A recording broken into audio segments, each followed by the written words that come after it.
So, hello everybody. I am Mauricio Fornalski Soares from Federal University of Santa Maria, Brazil. And I'm here today to talk about this lecture, scaled Soybean Money Maker, efficient use of nutrients as a key factor for sustainability in Brazil. So, I am part of a research group in Brazil, called Field Crop Research. This is inside our university.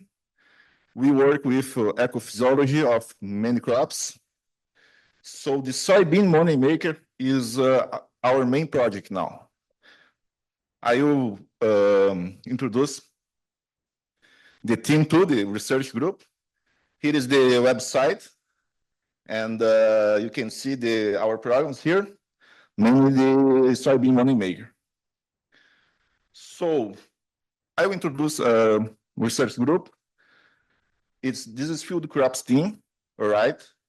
So our focus is in generate and promote technology transfer based on the integration GEMP, genotype, environment, management, and producer. This is the concept of ecophysiology, right? So this is what we do there. And another highlights there is sustainable intensification. This is pretty important for us too. And crops such as soybeans, rice, maize, wheat, cover crops, and cassava. And we are aligned, of course, with the Sustainable Development Goals, SDG, and the UNI Q30 agenda. So where we are now? Our university is in the south of Brazil, it's pretty south, close to Uruguay. My God, look my hand. Sorry for that. And now we're working with Global Yield Gap Atlas in countries like Venezuela, Argentina, Uruguay, and we have people working here in USA, in China, and probably next year we will start working in some countries in Africa too. So let's keep going. Now about the project, the Soybean Money Maker. The main objectives of this project is to determine the yield potential and efficiency of soybean crops in Brazil. Identify the management factors associated with high profitability and low environmental impact of soybean crops. And of course, demonstrate the sustainability of soybean crops in Brazil based on economic, environmental, and social indicators, right? And identify the physical chemical correlations of soil with root growth and distribution up to 1.5 meters deep. So I highlight some keywords to try and explain how we work with these concepts, like yield potential. For us, what means yield potential? So you have this graph. So I will.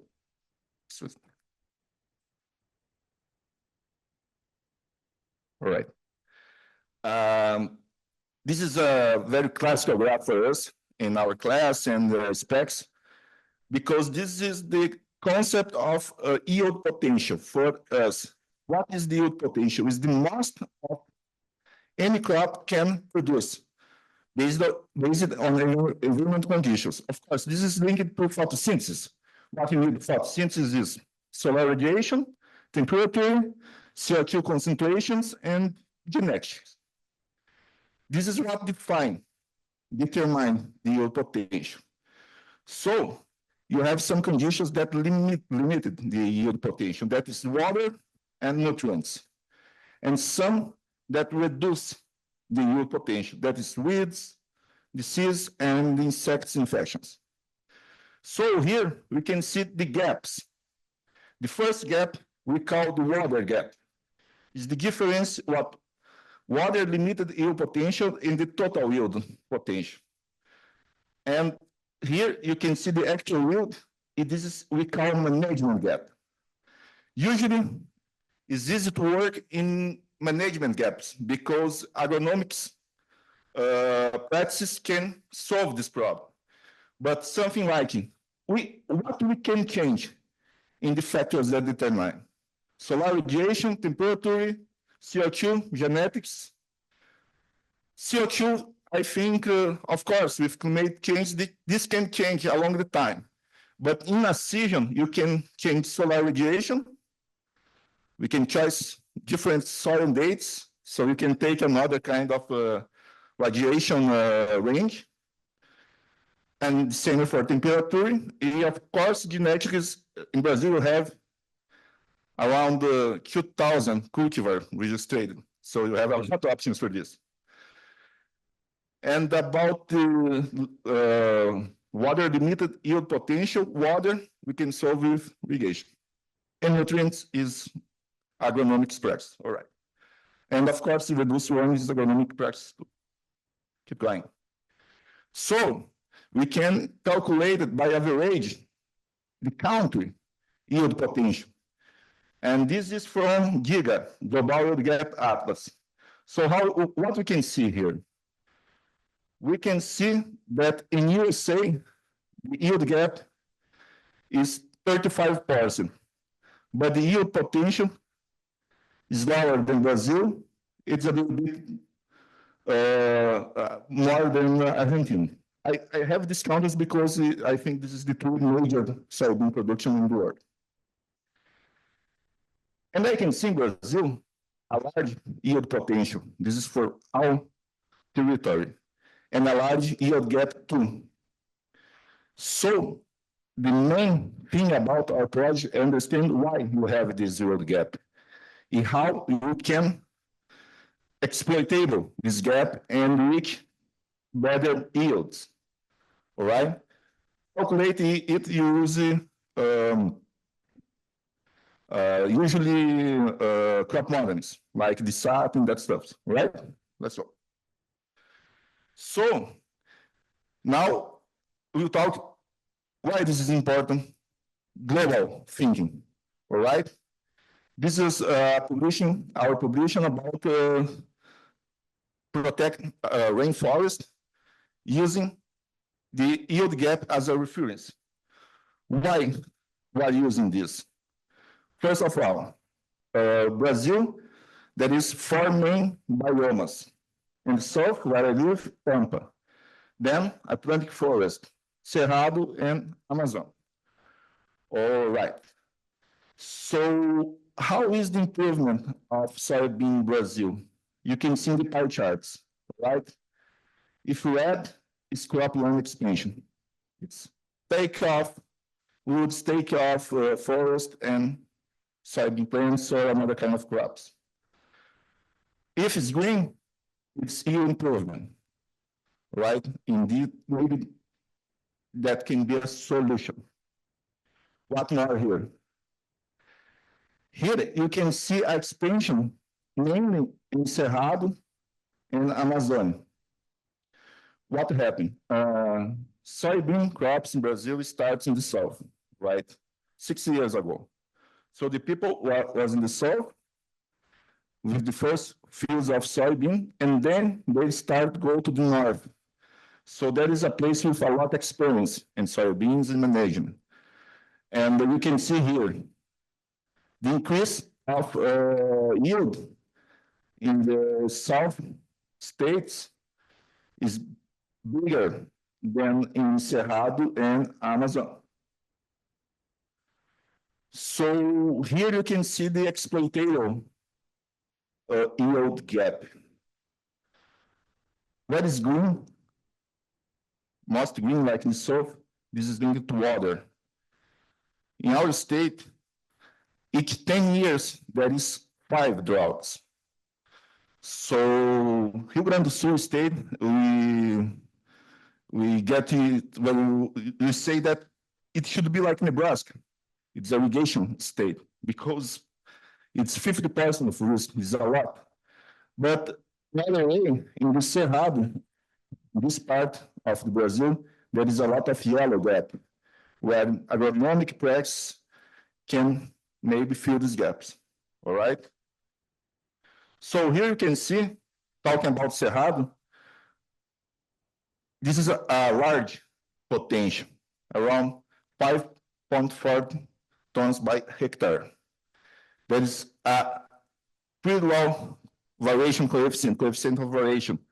I mean, in my state, we really don't know what is going to happen next season. In this part of Brazil, it's stable climate part. So this paper talk about increase maize production too, but the focus of our program is on soybean, all right? So if you reaching 80% of the yield gap, we could produce 1.7 tons by hectare more. It's around 30 million tons increase of soybeans and increase in maize too. This is equivalent to 90.4 million new hectares of land. So there is three scenarios that this paper explored. First one is scaled business as usual. What means? Keep making the same things, right? Second one is no crop expansion. So stop right now. Don't make any new crop in rainforest areas, cerrado areas, or anything. And the third one is scaled intensification. What we talk about sustainable intensification. All right? So in this graph, we can see at the first scenario, business as usual, we can reach annual soybean production, all right? In the second one, the increase is pretty low, right? And in the third one is the so-so, I would say like this. But I think the important is the next one. Why? Because in the first scenario, that's 5.7 million of hectares will be open for soybean. I mean about rainforest here, all right? In intensification scenario, we reach 85% of the annual gross, but with 58% of decrease in total warming potential. So you see this scenario like something that you have to reach, like maybe public policies or that kind of stuff, right? So now we start talking about the project, the proper project. Soybean Money Maker. Why this name? It looks a little bit aggressive, but that's fine. With this project, we are evaluating soybean fields in our country.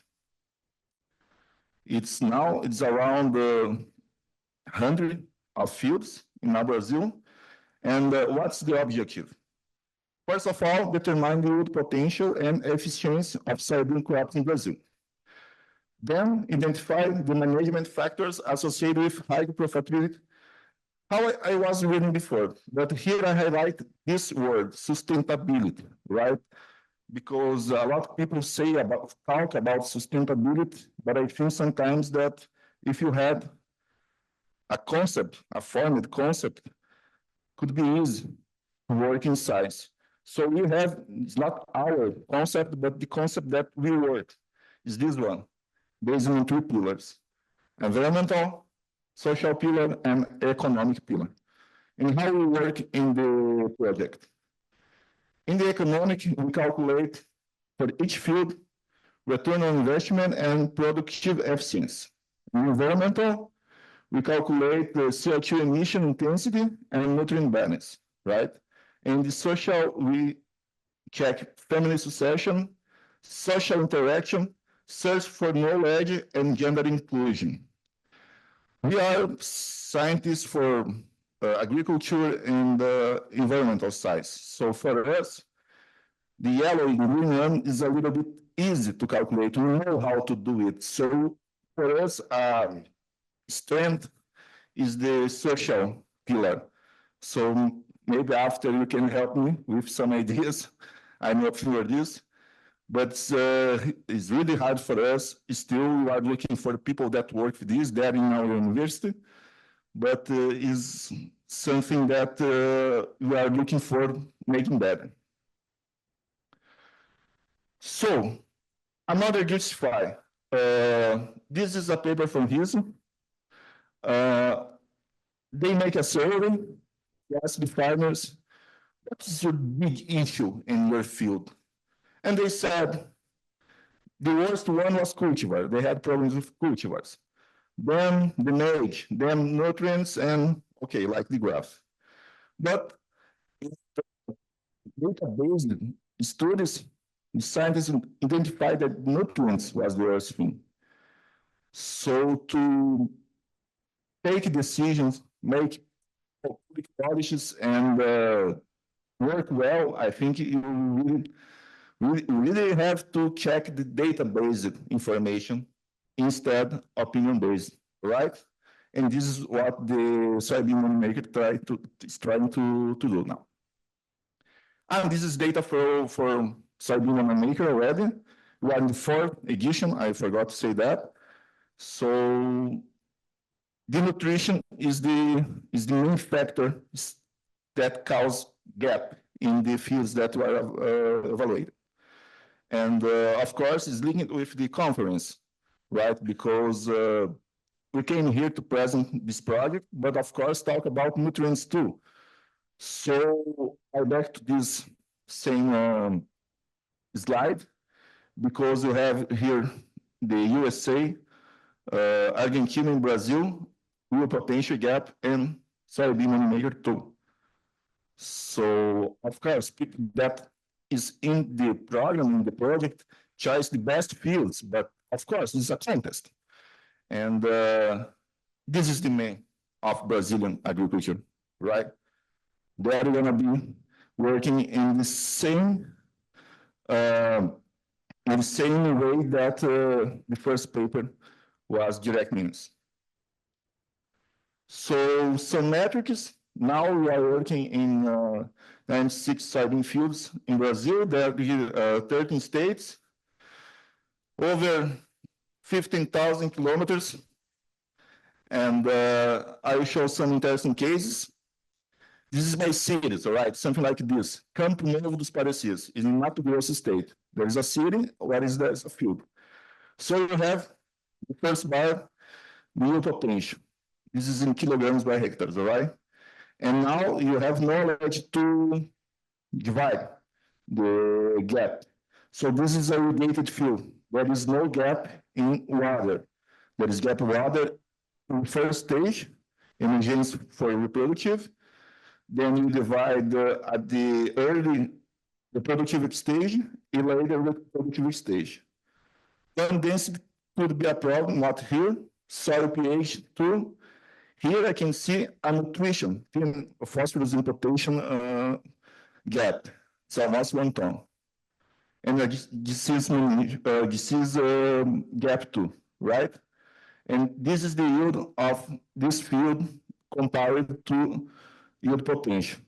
When I talk about efficiency, we mean how much the actual yield is close to yield potential, right? That's another field. This one is in Perdizes, Minas Gerais. You can see a huge yield potential.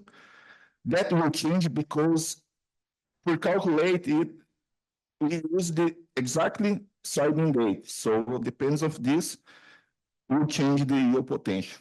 And here you can see almost 1.5 ton gap in the nutrition part, all right? This one is Jari, Rio Grande do Sul, is another irrigated field. So here is not so big, the nutrition, but you have a problem in soil pH. And soil pH restrict the uptake of another nutrients. So in Brazil, it's a big problem too. So you have to care about nutrition and of course about soil pH. All right. What about these 2 fields? This is the cities in Brazil. So it's not a closed place. I mean about our country, we have problems with nutrition and pH. So it's because that. And another one that everybody like that. This is Brasil das Missões. Is our favorite field. So you can feel any gap. So what happened here? This is soil organic matter in the 50 centimeters.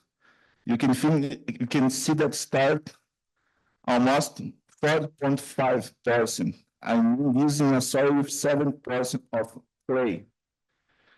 In Brazil, it's not like a straight one, but the average is one. So how they have these results? They make annual soil analysis, cover crops at least 20 years. They use organic fertilizers each 2 years, and they care about soil health, about compactation. They don't use organic fertilizers to fertilize plants, but it's to soil health, increase organic matter. And when we talk about soil health, it's not 2 to 4 years. This is a long-term issue. So to increase 1%, a lot of people here work with organic matter. It's a long time. So should be the goal for people that want to make difference in agriculture. This one is like our Simone Biles there. So and you can see, third economic, first environmental, and 50 in social. It's not so far 50 because we have almost 100. So that work, sustainability. We cannot have one pillar less. It's an equilibrium, right? Okay, now I will show our guys how they collect data.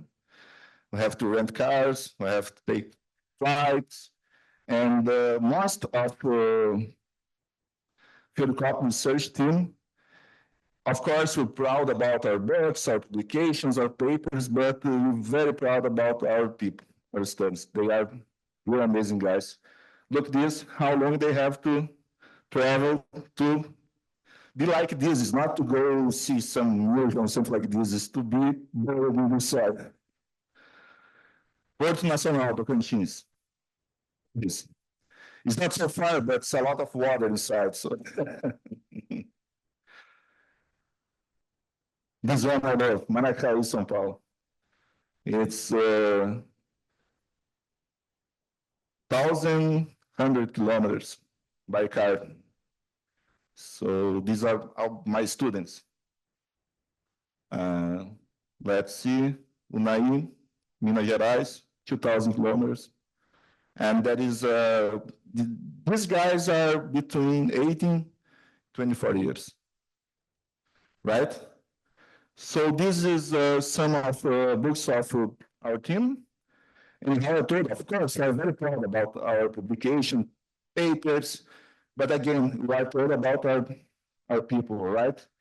Here you can see, this is something important for us. Our students will be the first author if they are in charge of the books.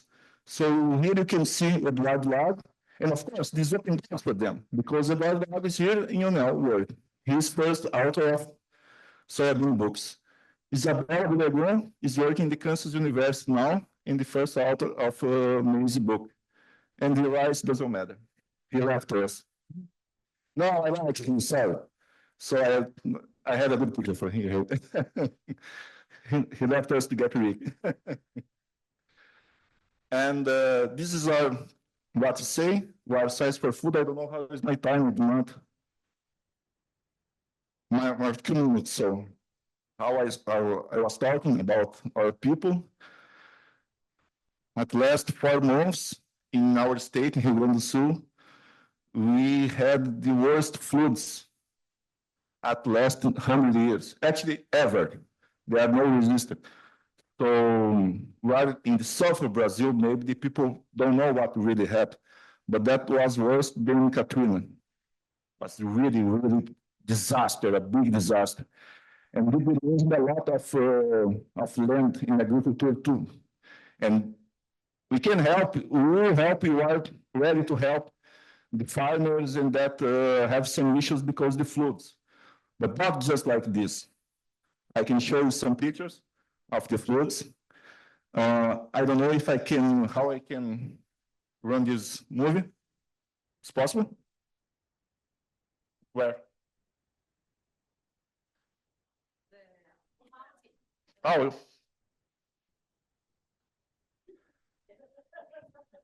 this is Porto Alegre, the capital city of our state, 1 month after. So until now, we have no airport.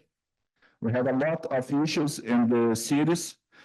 And when they was draining the city, they asked us if you had some students to help because everybody was helping. And me, this guy, 8 years, 22 years. We spent 1 week in Porto Alegre, sleeping in tractors, with rain, with money issues, and we was just three among 10,000, 100,000 people helping.